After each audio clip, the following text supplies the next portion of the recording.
매각물건 명세서는 법원이 고지하는 최종 서류다. 경매는 입찰자의 책임이다. 매각물건 명세서에 있는 것들은 낙찰자의 다 몫이에요. 만약에 매각물건 명세서에 공지가 되지 않았다. 그러면 매각 불허가 사유가 됩니다. 네, 안녕하세요. 20강입니다.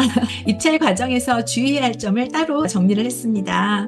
법원에 가실 때 우리가 법원마다 저감률이 달라요. 서울 같은 데는 20% 저감이 되고 인천과 경기도는 30% 저감이 되고 광역시들은 또 20% 저감이 돼요. 그래서 이 저감되는 율이 좀 다르거든요. 그래서 보통은 서울 같은 데는 20%, 수원, 춘천 이런 데는 다 30%, 강원도, 여기 대구 같은 경우에는 또 20%, 창원도 20%. 그래서 이 저감률이 좀 다르고요. 그리고 여기 입찰 오전에 시작하는 시간이 조금씩 다릅니다. 대부분은 10시에 시작을 하는데요. 어떤 지역은 10시 30분으로 정해진 곳들도 있어요. 실제로 진행되는 시간 한번 확인하시고 마감 시간도 보통 1시간 10분 정도의 텀을 두고 하는데 1시간 20분 주는 곳들도 있고 막 이래요. 그리고 개찰 시간도 20분 정도 텀을 두고 하고 있어서 혹시 이제 이런 부분들이 궁금하시다 그러면은 법원별 입찰 시간 안내표를 또 확인해 보시면 될 것 같아요. 미리 확인하고 가시면 됩니다. 이 내용은 옥션원에서 제가 캡처해서 드린 겁니다. 네. 법원에 가게 되면은 법정 입구에 게시판이 있어요. 그래서 게시판에서 좀 확인해야 될 사항이 있는데 이렇게 공지를 하고 있어요. 오늘 진행하는 물건에 대해서. 근데 만약에 이 공지하는 내용이 우리 물건 사건이 없다라고 하게 되면은 진행하지 않을 수도 있어요. 그러면 변경되거나 이렇게 되면 옆에다가 써놓거든요. 그래서 입구 게시판에 우리 경매 물건, 오늘 진행하는 물건이 있는지 확인하는 것, 이게 필수다. 이렇게 보시면 될 것 같습니다. 그 법정 입구에는 이렇게 법정에서 준수해야 될 사안, 그리고 입찰 안내 이런 부분들이 앞에 다 공지가 되어 있어요. 많이 하다 보면은 이게 상관이 없지만 처음에는 우리가 모르잖아요. 그래서 법원에 가시게 되면 이렇게 입찰 안내하는 내용들을 꼼꼼히 한번 읽어보세요. 법원하고 친해지는 방법은 뭐예요? 이 절차를 이해하는 거, 절차를 알고 있는 게 또 친해지는 방법이잖아요. 앞쪽에 법원에서 준수하는 상황을 한번 읽어보시면 될 것 같습니다. 경매법정에 가시게 되면은 바깥에 비일입찰표 작성하는 게 이렇게 견본들이 다 있어요. 우리가 작성을 해 가거나 현장에서 이렇게 또 헷갈릴 때가 있습니다. 그럴 때는 당황하지 마시고 거기 견본이 어디나 다 이렇게 붙여져 있거든요. 비일입찰표 쓰는 곳에서 그 견본을 보고서 다시 한번 확인하시면 됩니다. 형광펜으로 이렇게 막 친절하게 알려주고 있습니다. 원래 이 주의사항이 기일입찰표 밑에 다 설명이 되어 있어요. 제가 말씀드리는 것도 여기다 설명이 되어 있는 것들이거든요. 꼼꼼히 읽어보시면 될 것 같습니다. 법원에서 저희가 이런 경매정보지를 좀 받을 수가 있어요. 그리고 명함도 같이 받거든요. 그래서 이 명함을 나눠주시는 분들은 거의 나를 이제 연락해주세요.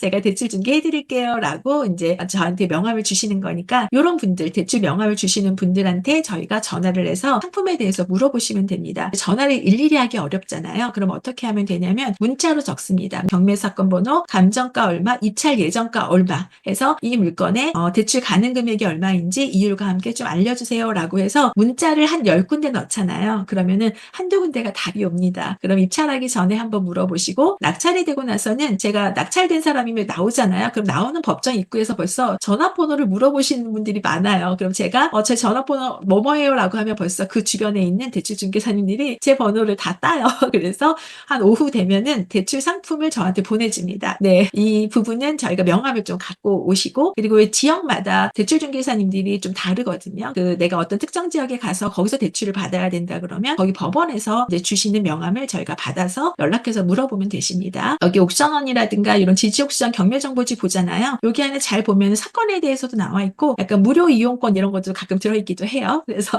그런 거 활용하시면 좋을 것 같습니다. 네, 이제 법원에 한번 다녀와 보시면 좋은데 이렇게 되어 있다. 대부분이 경매 법정에 딱 여기가 출입문이에요. 들어가시면은 여기 집행관이 앞쪽에 이렇게 자석이 한 5자리 이렇게 되어 있어요. 어떤 큰 곳은 더 있기도 한데 보통 5개 정도의 자석이 되어 있고 가운데에 집행관이 앉아 있고 그 옆에는 보조하시는 분들이 계세요. 이렇게 이제 출입문 들어가기 전에 이제 게시판이 있습니다. 그럼 첫 번째로 저희가 게시판을 보면서 오늘 진행하는 경매 물건이 거기에 있는지 먼저 사건 번호를 보는 겁니다. 두 번째로 이제 앞쪽에 집행관이 계신 그 앞쪽에 가면은 기일입찰표를 이렇게 비치해 놓기도 하고 현장에서 이렇게 나눠주기도 합니다. 이럴 때는 기일입찰표하고 더불어서 입찰 보증금 넣는 그 봉투하고 그 다음에 기일입찰 봉투를 전체를 다 같이 줘요. 그럼 한 세트로 주십니다. 그러면 혹시라도 실수할 것 같잖아요. 틀릴 것 같으니까 저 하나 더 주세요. 이러면 하나 더 주십니다. 그래서 그 2개 이상을 받아 오셔가지고 그리고 옆에 가면은 이제 모니터가 있어요. 그럼 제가 항상 맨 마지막으로 이 모니터에서 오늘 진행하는 내 사건의 매각 물건 명세서 그리고 현황서 그 다음에 감정평가서를 저희가 보여주고 있다고 했죠. 그래서 이 옆쪽에 가서 가서 모니터로 열람을 하십니다. 예전에는 이 서류로 봤는데 전부 다 열람하는 걸로 바뀌었습니다. 그래서 모니터에서 제 사건 번호를 이렇게 치게 되면은 최종적인 매각 물건 명세서를 확인할 수 있어요. 매각 물건 명세서는 최종적으로 확인한다 이렇게 말씀을 드렸죠. 매각 물건 명세서에서 뭘 봐요? 흔히 최초 설정 일자, 그 말소 기준 권리와 그리고 중간에 있는 임차인의 전입 일자와 확정 일자, 배당 요구 종기를 비교해서 우리가 들어가는 물건에 대항력이 있냐 없나 확인한다고 했고, 그 중간에 칸이 있다고 그랬잖아요. 그 칸에 인수할 수 있는 내용들이 공란이면 깨끗한 거, 거기다 어떤 내용이 적혀 있으면 확인하고 들어가야 되는 사항, 그리고 비공란에는 경매 진행할 때 유의사항이 들어가 있는데 공란이면 깨끗한 거, 거기다 뭐라고 써 있으면 확인해야 되는 거, 이렇게 된다고 말씀을 드렸죠. 네, 기억나시죠? 네.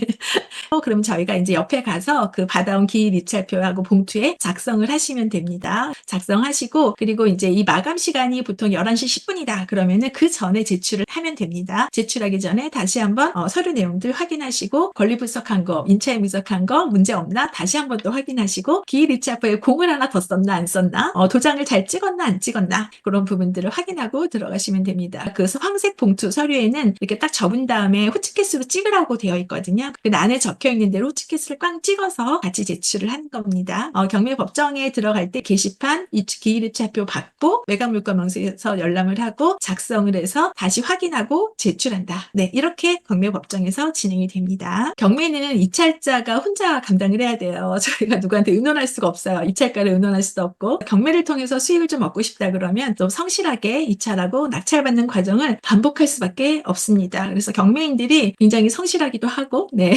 꾸준하신 분들이 성공하시는 것 같아요. 예, 낙찰은 입찰하는 사람에게 주어지는 결과이죠. 이거 조사했는데 가기 귀찮아, 떨어질 것 같아. 그래서 안 가게 되면 그 사람들 기회가 없어요. 근데 같은 내용으로 다 같이 입찰하려고 했다가 다 못 올 수도 있거든요. 결국에는 참여하는 사람에게만 결과가 주어집니다. 그리고 낙찰된 금액에 따라서 수익이 발생하잖아요. 그래서 부동산 경매 절차는 소유자, 채무자, 채권자 등의 이해관계가 얽혀져 있기 때문에 이 관계를 해결하려고 하는 해결사가 누구예요? 낙찰자라고 말씀을 드렸죠. 네, 낙찰자가 그 물건에 대한 해결사 역할을 해주고, 낙찰받으면 또 수익도 더불어서 가져오는 그런 구조로 돼야 되겠죠. 저희가 입찰하다 보면은 입찰표 무효 처리 지침이라는 게 있어요. 얘가 2013년부터 진행된 건데, 예전에는 이제 서류들을 제출했다가 다시 보완하고 이런 사례가 좀 많았는데, 이제 입찰 법정에서 조금 문제들이 좀 생기다 보니까 여기에 해당하면 무조건 무효 처리한다라는 지침이 나와져 있습니다. 한번 제가 읽어드릴 테니까 확인해 보세요. 첫 번째, 입찰표의 금액을 수정하거나 기재하지 않는 경우 안 된다고 했죠. 네, 수정하면 절대로 안 됩니다. 입찰 보증금이 부족한 경우 안 됩니다. 그런데 보증금을 더 넣었을 때는 상관없어요. 네, 개별 매각 물건의 물건 번호 누락한 경우, 아까 제가 사건 번호 뒤에 가로쳐져 있고 1번, 2번, 3번이 있을 때는 거기다 물건 번호를 써야 된다고 말씀드렸죠. 근데 대부분은 가로치고 번호가 없는 경우가 더 많아요. 그럴 때는 물건 번호를 안 써도 되는 겁니다. 그리고 대리인이 입찰할 때 위임장이나 인감증명서가 없는 경우 안 됩니다. 무조건 무효 처리. 그리고 인감증명하고 위임장의 도장이 다른 경우 얘도 안 돼요. 얘는 또 위조했을 가능성들이 있잖아요. 그리고 인감증명서의 유효 기간은 3개월 이내 걸로 좀 가져가시면 좋습니다. 6개월까지도 된다고는 하는데 6개월 거 냈다가 낙찰됐을 때 다시 보완하라는 그런 경우들도 있어서 3개월 정도 내의 걸로 유효 기간 가져가시면 좋을 것 같아요. 그리고 한 사건에 동일인 2번 입찰한 경우 안 된다라고 했는데, 뭐냐면 제가 제 물건에 집어넣은 다음에 가격을 더 높이고 싶어, 그래서 한 번 더 집어넣잖아요. 한 사건에 제가 2번 들어가면 무효 처리라는 거예요. 근데 이걸 다른 얘기로 하면은 제가 입찰을 이미 해서 기일입찰표를 냈는데 제가 잘못한 거예요. 보증금 날리게 생긴 거예요. 그럼 어떻게 하면 돼? 한 번 더 넣으시면 되겠죠. 네, 무효 처리가 되니까. 그리고 같은 사건에 대리인으로 입찰하면서 본인 명의로 입찰한 경우 둘 다 무효 처리된다. 이제 친구가 있었는데, 야, 나 그날 여건이 안 돼, 내 것 좀 제출해줘. 저보고 대리인으로 가라고 했는데 저도 그 물건을 입찰할 사람이었거든요. 문제가 없는 줄 알고 그 친구 거를 제가 대리인으로 들어가고 제 물건은 제가 본인이 들어갔어요. 이렇게 되면 둘 다 무효 처리가 된다는 얘기예요. 네, 그리고 숫자를 육안으로 구분하기 힘들게 적을 경우 안 된다. 채무자 매각 절차에 관여한 집행관, 매각 물건을 평가한 감정인, 재매각 절차에서 전에 매수인 등이 응찰한 경우 이 사람도 안 된다. 여기는 자격을 안 주는 거예요. 이 물건을 진행하는데 감정 평가도 하고 어떤 그 과정들을 다 참여한 사람이 입찰하게 되면 혹시라도 왜 잘못할 수도 있잖아요. 사심이 막 생길 수도 있고. 그래서 해당하는 물건에 관여된 사람은 입찰에 참여하지 못하게 막고 있다. 이렇게 보시면 됩니다. 입찰표 무효 처리 지침을 이제 10가지를 말씀을 드렸으니까 꼼꼼히 한번 읽어보시고 이제 그 부분만 안 하시면 문제가 되지 않습니다. 법원의 입찰 전 확인사항, 아까 경매 사건 입구에서 게시판 확인하라고 했는데, 이제 부동산 상승기에는 변경, 취하, 신권 낙찰이 좀 많아집니다. 이걸 전략적으로 들어갈 수 있는 상승기인데 정말로 부동산 상승기에는 변경되는 게 그렇게 많아요. 예. 물건을 팔 수 있으니까.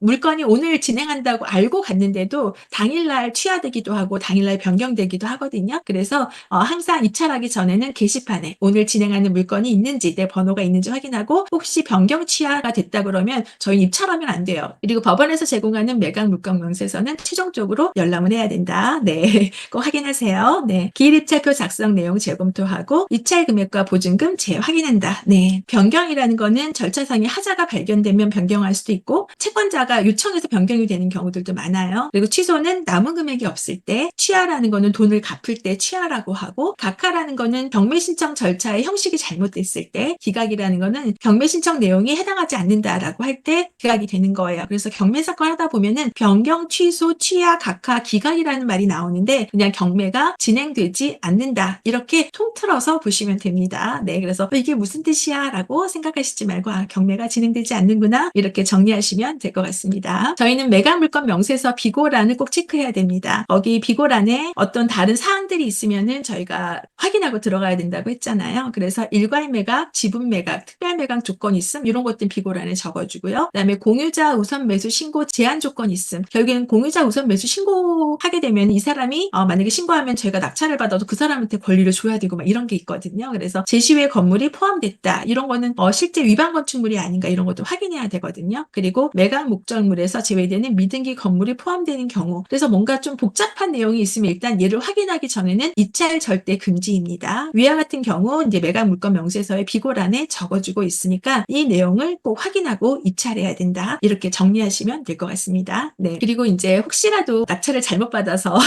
불허가 해야 될 경우들이 있어요. 그런 걸 신청할 때 법원에서 유일하게 실수를 인정하는 게 매각 물건 명세서에 잘못 기록했을 때예요. 법원에서 혹시라도 이제 실수 인정하는 거는 매각 물건 명세서에 기록해야 될 거를 빠뜨렸을 때 이런 거를 이유를 들어서 불허가 사유를 제출하게 되면은 그런 것도 받아들여 주거든요. 근데 매각 물건 명세서에 오류가 나는 경우, 실수하는 경우가 그렇게 많지가 않아요. 그래서 우리는 일단 꼼꼼히 확인을 하고 차후에 혹시라도 불허가를 내야 되는 상황이 생긴다라고 했을 때 첫 번째로 보는 서류가 매각 물건 명세서다. 이렇게 보시면 됩니다. 이런 공지할 내용을 공지하지 않아서 입찰자가 불이익을 당했다. 뭐 이런 식으로 해서 이제 사유를 낼 수 있을 것 같습니다. 네. 매각 물건 명세서는 법원이 고지하는 최종 서류다. 네. 가장 중요하다고 말씀을 드렸습니다. 경매는 입찰자의 책임이다. 네. 매각 물건 명세서에 있는 것들은 낙찰자의 다 몫이에요. 다 알려주고 있으니까. 그런데 만약에 매각 물건 명세서에 공지가 되지 않았다. 그러면 매각 불허가 사유가 됩니다. 네. 이 부분처럼 매각 물건 명세서는 법원이 공시하는 최종적인 서류이기 때문에 저희가 확인해야 된다. 이 시간 과제를 드릴 건데요. 가능하면 꼭 해보셨으면 좋겠습니다. 거주지에서 가까운 법원에 한번 다녀와 보세요.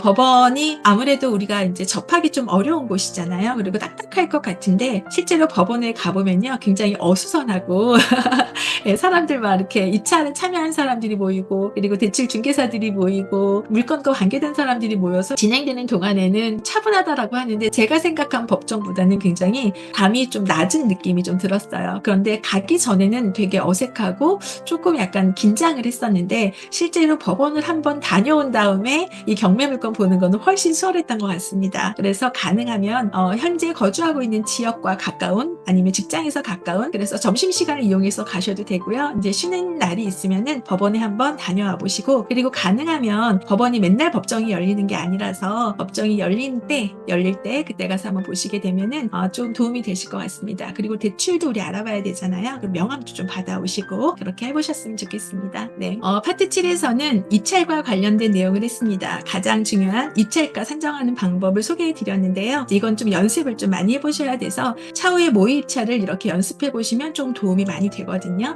거주지에서 가까운 법원에 한번 다녀오세요. 네. 이렇게 제가 파트 7에서 과제를 드렸습니다. 여기까지 하게 되면 이제 거의 법원의 마지막 단계까지 오신 거라고 전 생각을 합니다. 네. 수고 많으셨고요. 다음 강의에서도 또 유익한 내용으로 찾아오겠습니다. 감사합니다.